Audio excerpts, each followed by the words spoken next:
Hello everybody and welcome to Money's Worth. Today we look at Chains of Fury Vol.1 with the base price of €9.99. I have finished the game in just over 3 hours. Let's take a look at the gameplay and content and then I will give my opinion of the game. Let's go. Chains of Fury is a retro-styled first-person shooter with movement and aiming being smooth as in a modern first-person shooter. You can jump and crouch, and you have a double jump that gets pretty handy in some levels. You start with only your fist to fight off enemies. When you have your fist equipped as a weapon, you can hit enemies to kill them and destroy objects. While you have any weapons equipped, you can always kick by right-clicking. You can kick some doors down and deal damage to enemies being behind it. You can also kick enemies to knock them back. To get new equipment, you have to gain reputation. 1 kill gives 1 reputation, headshots give 2, and environmental kills give 3. Your points are multiplied by the combo meter. You stack up combos by killing enemies in rapid succession. When you gain enough reputation, you can claim new weapons, armor, and melee weapons in a preset order. You can equip 2 weapons, 1 melee weapon, and 1 armor. Weapons vary from a handgun to a flamethrower. Some weapons deal more damage with headshots, and some weapons give status effects on enemies, such as the flamethrower, setting them on fire. Armor gives you some benefits and can be used to make some levels a bit easier. Enemies are animated as 2D art that is oriented towards you. They have a few animations like moving and attacking. Some enemies have such a big change in the animation when they move that they can be hard to hit. You have a rage meter at the bottom which fills up when you kill enemies. Keeping the combo meter high will fill the rage meter faster. When the rage meter is full, you can go into a frenzy where everything turns grey except the enemies. You have a timer in the middle that will count down, and killing enemies will extend the timer up to 11 seconds. You can be in this state indefinitely if there are enough enemies. Weapons have a special effect in rage mode. If you equip the gun, it will pull out a second gun, and you will have infinite ammo and you do not have to reload. You can also see enemies through walls if they have spawned, so you can get to them quicker to get more seconds to keep rage mode going. Some levels seems to be doable with rage mode up almost the entire level. Playing the game, I got stuck a few times and had to reset the level. The save load menu only has 4 slots and there are no checkpoints.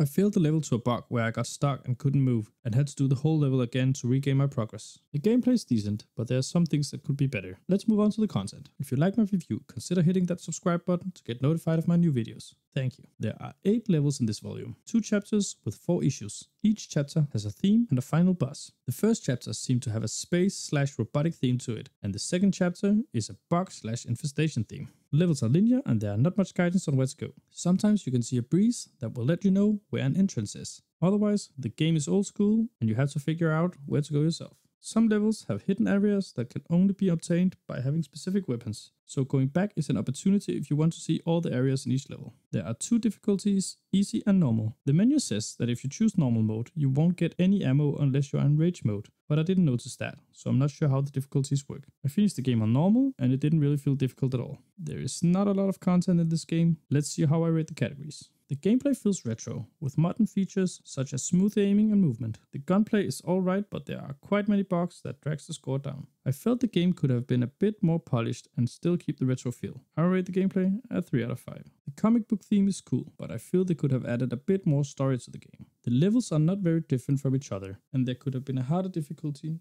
to make you need more tries to finish each level. I rate the content at 2 out of 5. Chains of Fury is in the cheap end of games at €9.99. The game is decent, but doesn't really deliver that wow experience. The content is quite limited and there isn't a lot to do. The game has a lot of bugs that really pulls the game down. I think there's potential, but it needs work. I rate the money's worth at 2 out of 5. I hope you found out if Chains of Fury Vol.1 could be your money's worth. You can look through my other videos to see if you can find games that will be your money's worth. Thank you for watching. See you in the next video.